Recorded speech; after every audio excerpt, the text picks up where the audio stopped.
काशान, आखिर तुम्हारा मसला क्या है? अम्मा मेरा सिर्फ एक ही मसला है कि जो बात मेरे दिमाग में फंस जाए ना वो इतनी आसानी से निकलती नहीं है।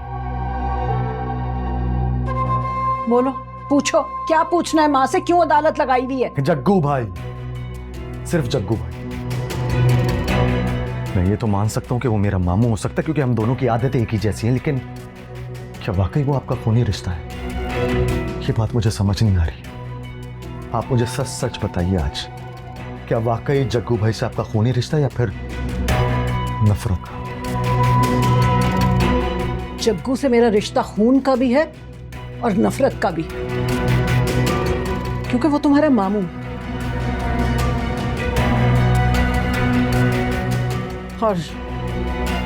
और तुम्हारे बाप का कातिल भी।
ये गम, ये रंजिशें हमारे लिए अजनबी नहीं है।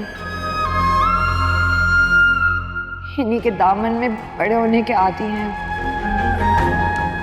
सारी जिंदगी इन्हीं तकालीफ से, इन्हीं रंजिशों से आंख मिचोली खेलते हुए बड़े होते हैं, फिर बूढ़े होते हैं, बस यूं ही दुनिया से चले जाते हैं। अजीब लड़की थी बतूल भी, खाली हाथ गई है, लेकिन लगता है घर खाली कर गई है। घर में से सब कुछ समेट कर ले गई है। मेरे ख्याल से तुम्हें अभी तक यकीन नहीं आ रहा है कि मैं मिसेस आशिर बन चुकी हूँ। तो फिर क्या कर रही हो यहाँ पर? जाओ अपना रास्ता लो, वरना तुम जैसी मामूली लड़की को रास्ते से हटाने में मुझे टाइम नहीं लगे। बतूल, जब चाहते ना चाहते हम दोनों के रास्ते जुदा हो ही रहे, तो यूं आंसू बहा के क्यों? हंसी खुशी भी तो ये सब कुछ हो सकता है ना।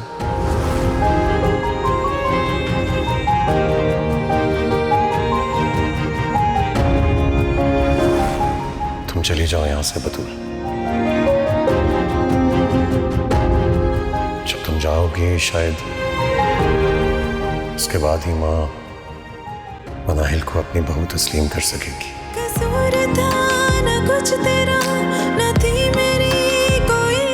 प्लीज, अगर तुमने मुझसे कभी भी मोहब्बत की थी तो मेरी खातिर चली जाओ।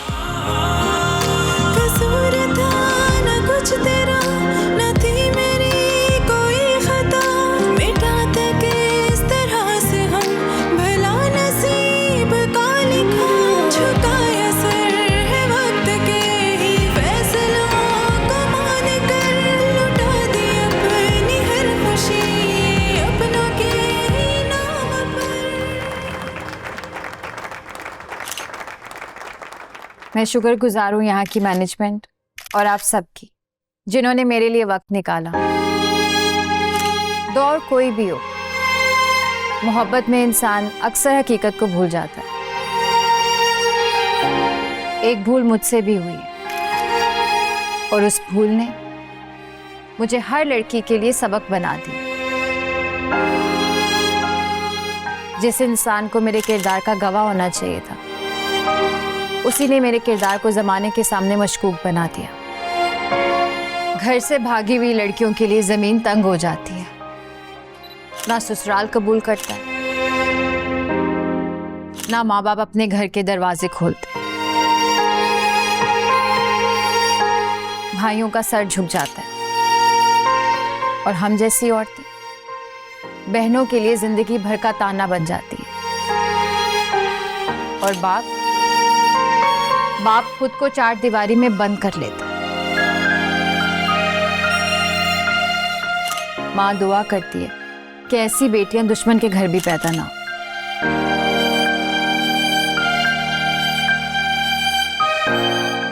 मोहब्बत हो जाती है, लड़कियां मजबूर होती हैं, लेकिन मेरी आप सबसे दरख्वास्त है कि कभी भी उस मोहब्बत को अपने बाप की इज्जत पर तरजीह मत दें।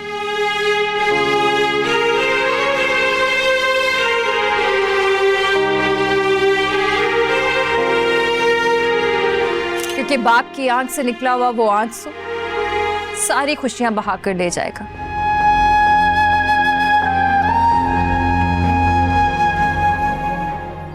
और ये सुनी सुनाई बात नहीं है, ये मेरा जाती एक्सपीरियंस है। कोई भी भूल इतनी बड़ी नहीं होती कि उसकी सजा आपको जिंदगी भर मिले। अल्लाह ताला भी गलती को माफ कर देता है, तो इंसान माफ क्यों नहीं करता?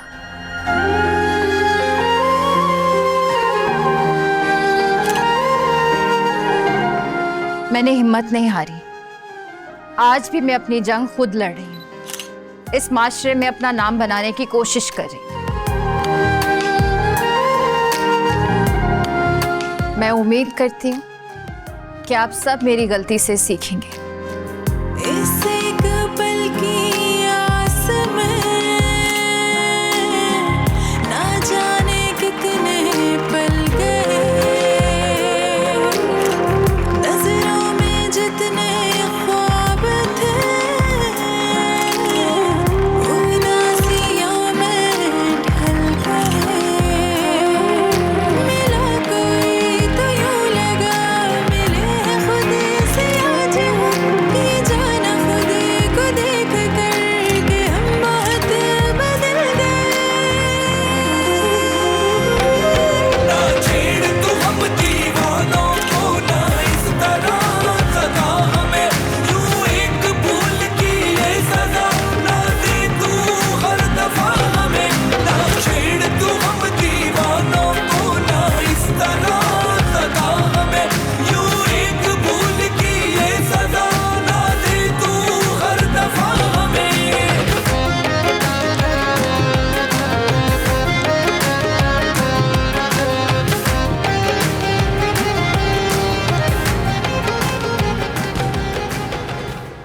बतूल, क्या हुआ? आप मुझे माफ कर दे। मैंने पूरी कोशिश की कि आप लोगों को मेरी वजह से कोई परेशानी ना हो, पर अब मेरे बस में कुछ नहीं रहा बाबा। आशिर ने क्या आशिर ने बतूल? बतूल, मेरा दिल घबरा रहा है बेटा, बता क्या हुआ है?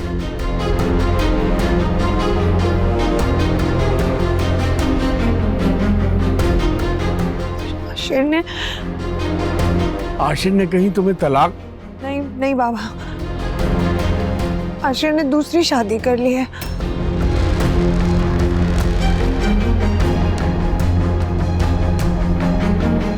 दूसरी शादी?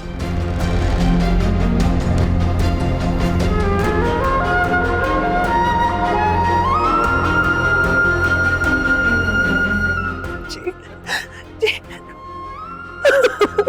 मैं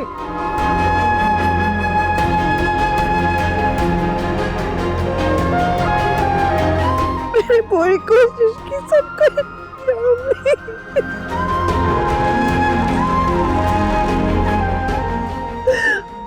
बाबा को दुख नहीं देना चाहती है कोई।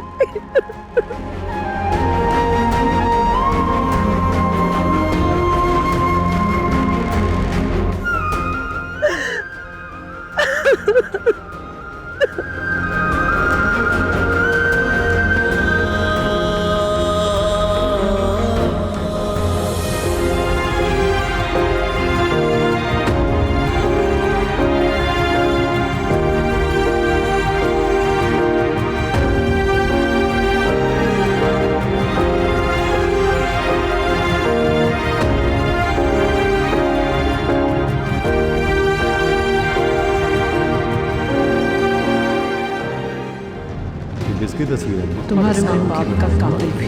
उसको जान से मारने का क्या था? उसको जान से मारने का क्या था? इस काम की तुम्हारे माँ बाप का कातिल भी। जान से मारने का किसकी तस्वीर है? जिसको जान से मारने का क्या? किसकी तस्वीर है? तुम्हारे मामू की और तुम्हारे बाप का कातिल भी। इस काम की जिसको जान से मारने का क्या? और तुम्हारे बाप का कातिल भी। काम की और तुम्हारे बाप का तुम्हारे मामू की उसको जान से मारने का क्या? और तुम्हारे बाप का कातिल कातिल। आप माने ना माने, ये सब कुछ आपके जज्बाती और गलत फैसले का नतीजा है। एक बेटी की गलती की सजा दूसरी को दे दी आपने। अगर आप उस वक्त सब्र कर लेते, चुप हो जाते, तो ऐसा ना होता। लेकिन आप नहीं माने, देख लिया नतीजा। मैंने तो मौके की मुनासबत से सही फैसला किया था। मुझे क्या पता था कि वो बेवफा शौहर आशिर है। बाद में क्या निकलेगा। वो बदनसीब मेरी बतूल जैसी बेटी की कदर नहीं करेगा। जब घर वाले बेटी की नाकदरी करके उसको रुखसत कर देते ना, तो ससुराल वाले भी बेटी की कदर नहीं करते। मुझे तो लगता है ये सब कुछ उस कम वक्त काशान का किया धरा है। काशान बतूल के खिलाफ तो बात कर सकता है, लेकिन आशिर को दूसरी शादी के लिए नहीं उकसा सकता। हर बात भी काशान पे डालना ठीक नहीं है। कोई जफा का ए दिल यहाँ फजूल है, सिला अगर वफा का यही है तो कबूल है। सितम सभी सहेंगे समझ के हम नवाज़िश कदम पे उनकी वार देंगे अपनी सारी ख्वाहिशें। ना छेड़ तू हम दीवानों को, ना इस तरह सदा हमें यूं एक भूल की ये सजा ना दे तू हर दफा हमें।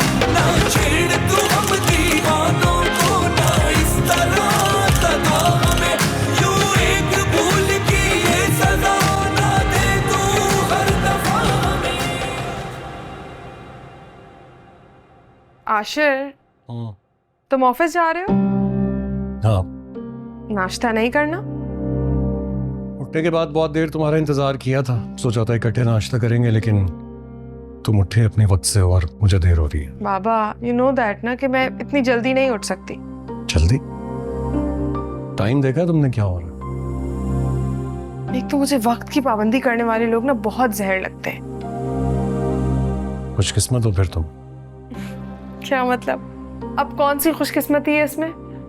मतलब जिस वक्त दुनिया अपनी रोजी रोटी कमाने के लिए भाग दौड़ कर रही होती है, मसरूफ तरीन वक्त से गुजर रही होती है, उस वक्त तक तो तुम अपनी नींद पूरी कर रही होती। आई डोंट नो तुम मुझे ताने दे रहे हो या सच कह रहे हो। अगर तुम मेरे साथ नाश्ता करते तो मुझे बहुत अच्छा लगता। हाँ, मुझे भी अच्छा लगता है, लेकिन अब बहुत देर हो गई है, मैं ऑफिस जा रहा हूँ। ठीक है, फिर मैं नाश्ता रूम में ही कर लेती हूँ, तुम ऑफिस में कर लेना। बाय। See you. अच्छा, मेरे नाश्ते का कहते हुए जाइएगा। ठीक है। दौर कोई भी हो, मोहब्बत में इंसान अक्सर हकीकत को भूल जाता है। एक भूल मुझसे भी हुई है और उस भूल ने मुझे हर लड़की के लिए सबक बना दिया। जिस इंसान को मेरे किरदार का गवाह होना चाहिए था, उसी ने मेरे किरदार को जमाने के सामने मशकूक बना दिया। घर से भागी हुई लड़कियों के लिए जमीन तंग हो जाती है। ना ससुराल कबूल करता है, ना माँ बाप अपने घर के दरवाजे खोलते। भाइयों का सर झुक जाता है और बाप खुद को चार दीवारी में कैद कर लेता है। हम जैसी औरतें बहनों के लिए जिंदगी भर का ताना बन जाती है। और माँ दुआ करती है कि ऐसी बेटी दुश्मन के घर भी पैदा ना हो।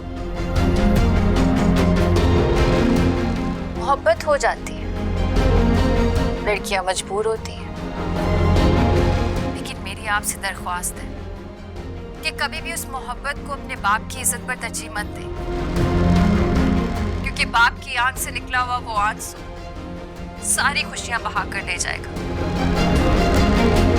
और ये सुनी सुनाई बात नहीं है, ये मेरा जाती तजुर्बा है।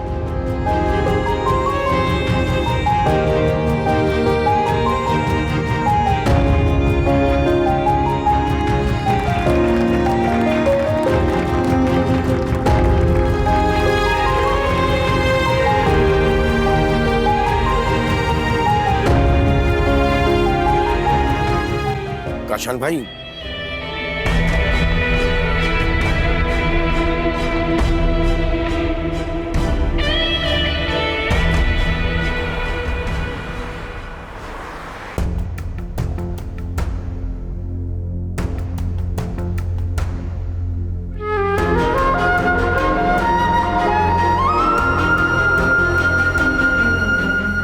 साहिल, तुमने आज ऑफिस आकर अच्छा किया।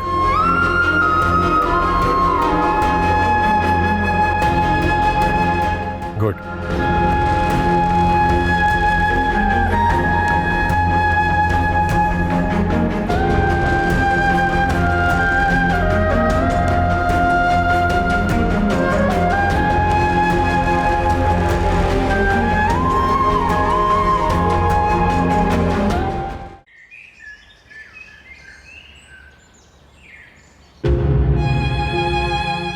जख्म पे जख्म लगा है।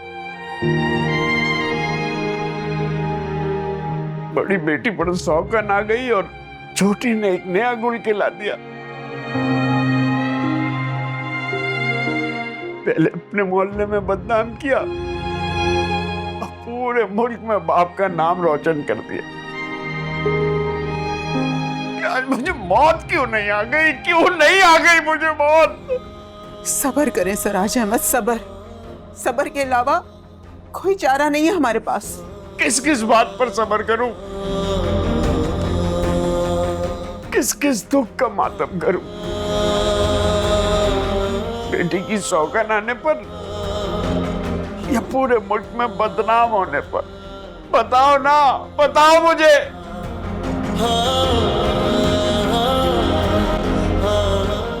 आज मैं हादिया को जिंदा नहीं छोड़ूंगा। क्या मारेंगे आप उसे? क्या मारेंगे? जिस जगह वो खड़ी हुई अपना दुख पूरी दुनिया को सुना रही है ना, वहां वो मर मर के पहुंची है। मरे हुए को क्या मारना सराज अहमद? ठीक कह रही हैं बाबा। आज हादिया ने खूबसूरत खुदकुशी का एतराफ किया है। न कुछ तेरा न थी मेरी कोई खता, मिटाते किस तरह से हम भला नसीब का लिखा। झुकाया सर है वक्त के ही फैसलों को मान कर, लुटा दी अपनी हर खुशी अपनों के ही नाम पर। ना छेड़ तू हम दीवानों को, ना इस तरह सदा हमें। आप चुप क्यों हैं? मुझे आपकी खामोशी समझ में नहीं आ रही, कंफ्यूज कर रही है मुझे। और मुझे समझ नहीं आ रहा कि मैं तुम्हें अप्रिशिएट करूं या डांटूं। देखो, तुमने बहुत जुर्रत दिखाई, मगर तुम जानते हो कि ये सोशल मीडिया का दौर है। बहुत से लोग तुम्हारा इंटरव्यू करने आ जाएंगे, फजूल किस्म के सवाल पूछेंगे, नई मुसीबतें खड़ी हो जाएंगी।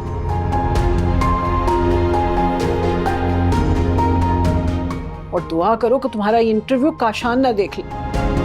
इस घर में एक नया हंगामा शुरू हो जाएगा। मैं अब किसी हंगामे से नहीं डरती। ठीक है, तुम डरना मत, मैं हर कदम पे तुम्हारे साथ हूं। आपको ये कहने की जरूरत नहीं है। अल्लाह के बाद मुझे सिर्फ आप पर भरोसा है। अच्छा सुनो, अब किसी भी सूरत इस घर की दहलीज मत पार करना। इस घर में एक काशान है और इस घर के बाहर बहुत से।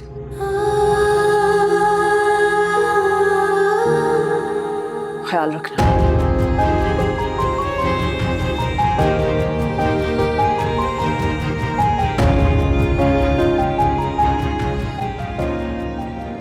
एक भूल मैं उम्मीद करती हूँ कोई भी भूल इतनी बड़ी क्या मैंने गलती से सीखी उसकी सजा मेरी आज सबक बना एक भूल मुझसे कभी भी इस माशरे में अपना नाम बनाने की कोशिश की मेरे मुझे आज भी मैं उम्मीद करती कभी भी उस मोहब्बत क्या इस माशरे में अपना नाम बनाने की कोशिश की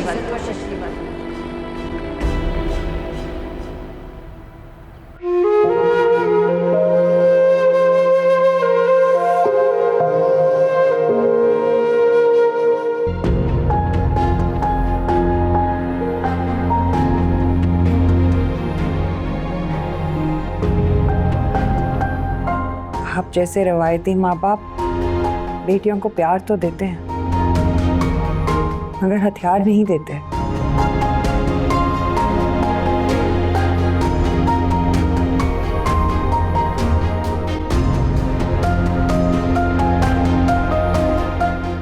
जहेज दे देते हैं मगर सच बोलने का हुनर नहीं देते।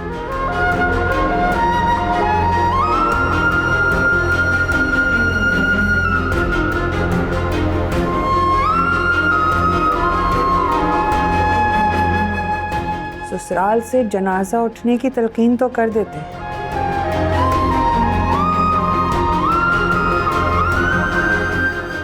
ससुराल के बेजा मजालिम को चुपचाप सहने की नसीहतें भी कर देते हैं।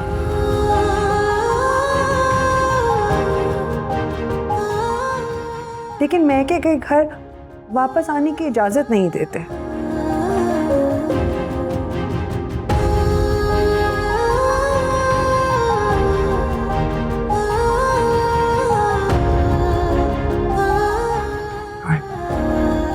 माँ बाप का बेजा प्यार उन्हें एक परकटी चिड़िया बनाकर रख देता है जो ससुराल में भी खुद को एक कैद खाने में समझती हैं।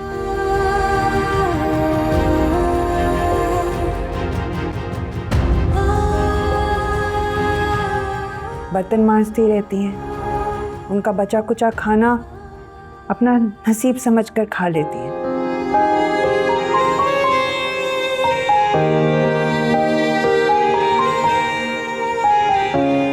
और इस सारी खिदमत गुजारी में उन्हें क्या मिलता है?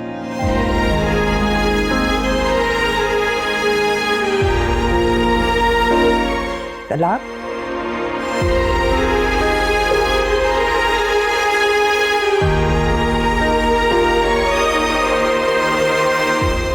या सौकन।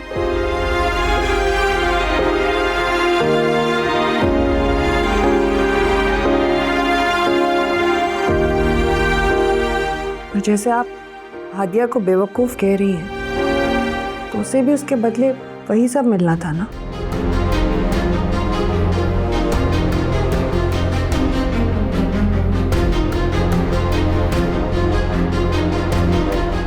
हादिया ने बेवकूफ़ी नहीं की, उसने तो जुर्रतमंदी का मुजाहिरा करते हुए अपनी गलती का इजहार करके बेशुमार लड़कियों को ये गलती ना करने का दर्स दिया है। अम्मी,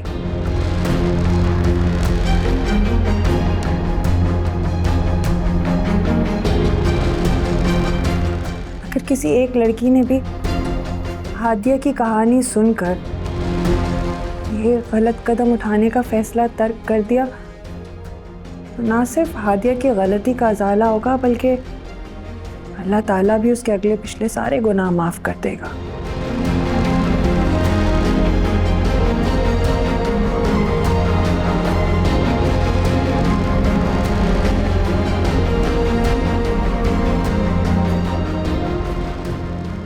मुझे उम्मीद है कि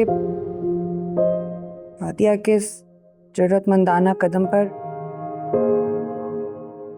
बाबा भी उसे माफ कर देंगे।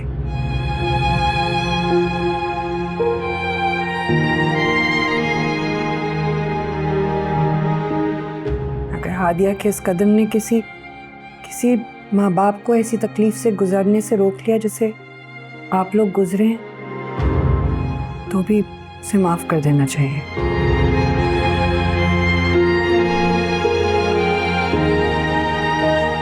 अगर इस बात पर काशान ने उसको घर से निकाल दिया तो? मुझे उम्मीद है कि बाबा बड़े मन का मुजाहिरा करके हादिया को गले लगा लेंगे।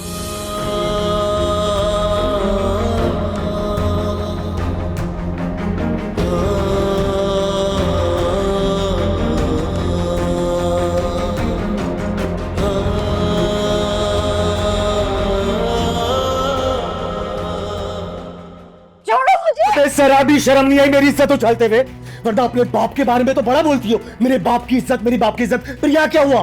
बड़ी शर्म मुझे, बहुत शर्म आई, लेकिन मेरे ऐसा करने से बहुत सारी लड़कियों की जान बच जाएगी कि मैंने बेख्वाब होकर सब बोल दिया। मैं तुम्हारे बाप की तरह बेगैरत नहीं हूँ कि तुम्हारा हाथ पकड़ो और वहां छोड़कर आऊं, जिस तरह वो तुम्हें मेरी दहलीज में पिक कर गया था। मैं तुम्हें बताता हूँ तुम्हारे साथ क्यों है।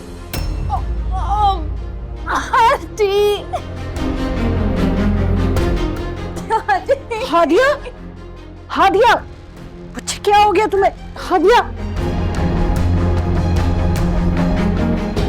पागल हो गया है? क्या किया इसके साथ? अरे अम्मा, तुम जानती नहीं उसने क्या किया है।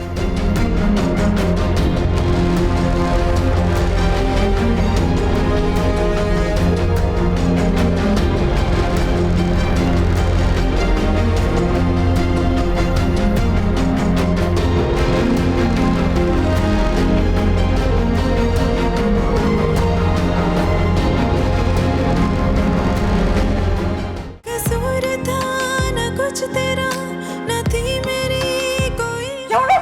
जरा भी शर्म नहीं आई मेरी इज्जत उछालते हुए, वरना अपने बाप के बारे में तो बड़ा बोलती हो। मेरे बाप की इज्जत, मेरी बाप की इज्जत। फिर यहाँ क्या हुआ? बड़ी शर्म मुझे, बहुत शर्म आई, लेकिन मेरे ऐसा करने से बहुत सारी लड़कियों की जान बच जाएगी कि मैंने बेख्वाब होकर सब बोल दिया। मैं तुम्हारे बाप की तरह बेगैरत नहीं हूँ कि तुम्हारा हाथ पकड़ो और वहां छोड़कर आऊं, जिस तरह वो तुम्हें मेरी दहलीज में पिक कर गया था। मैं तुम्हें बताता हूँ तुम्हारे साथ क्यों है।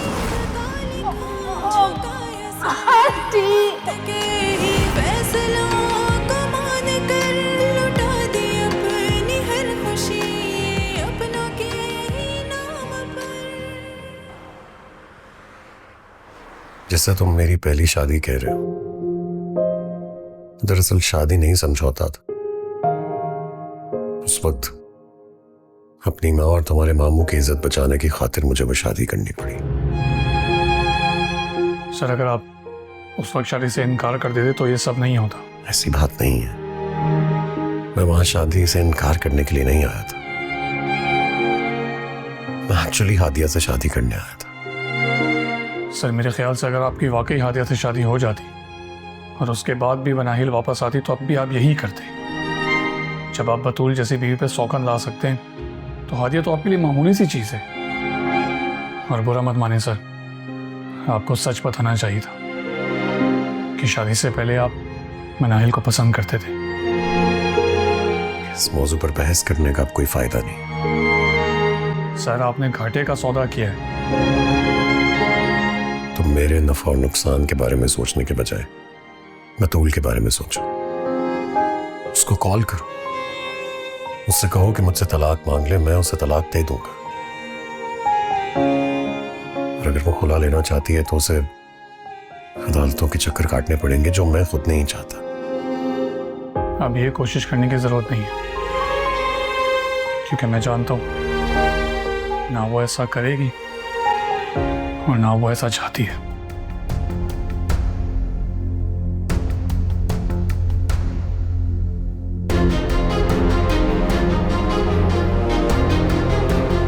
जो करना चाहते हैं आप कर लें, मैं आपके रास्ते में रुकावट नहीं बनूंगी।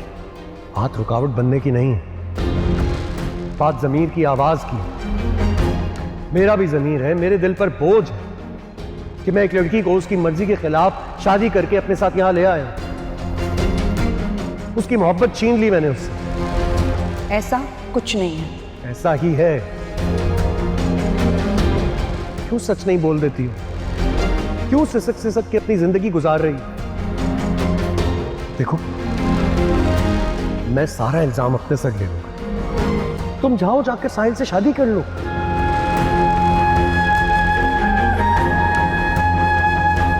मैं ऐसा बिल्कुल नहीं चाहती। तुम एक बार उससे डिस्कस तो कर लो। अगर वो अभी भी तुम्हें कबूल करने के लिए तैयार है तो मैं तुम दोनों के बीच में रुकावट नहीं बनूंगा। अच्छा, आपकी इस मेहरबानी की जरूरत नहीं है। मैं किसी भी सूरत पर तलाक नहीं लेना चाहती। आपको किसी और से शादी करनी तो मेरी तरफ से आपको पूरी की पूरी इजाजत है। कसूर था न कुछ तेरा, न थी मेरी कोई खता, मिटाते किस तरह से हम भला नसीब का लिखा।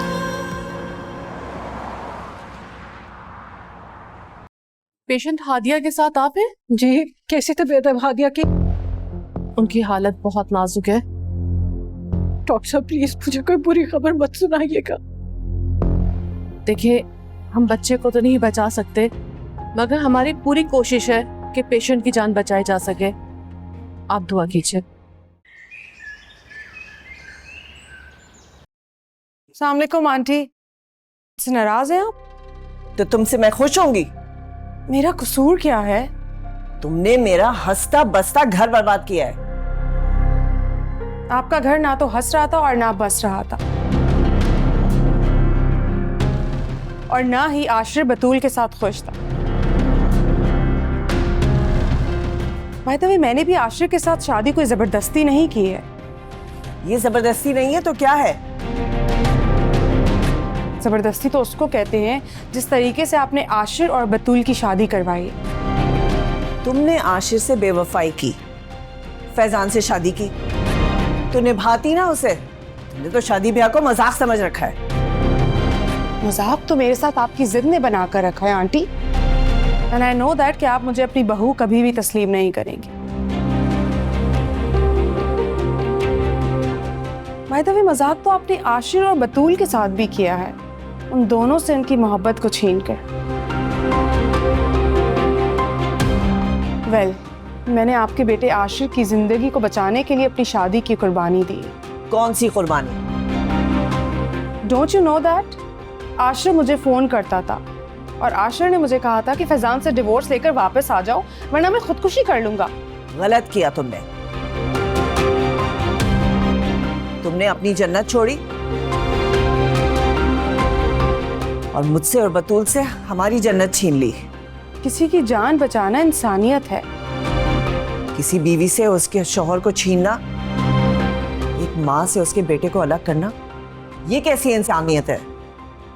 आप अगर बतूल को भूल जाएंगी तो ये घर जन्नत बन सकता है। तुम बतूल की जगह नहीं ले सकती। तुम में उस जैसी कोई खूबी है ही नहीं, इसलिए मैं बतूल को कभी नहीं भूलूंगी।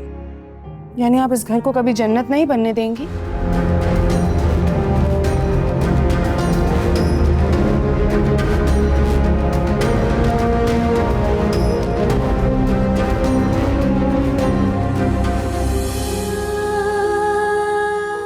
हादिया बेटे, हौसला करो।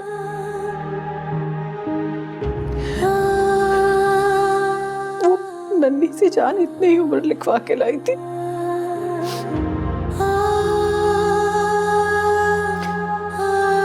ट्रिप खत्म हो जाए ना तो डॉक्टर ने कहा है कि फिर हम घर जा सकते हैं।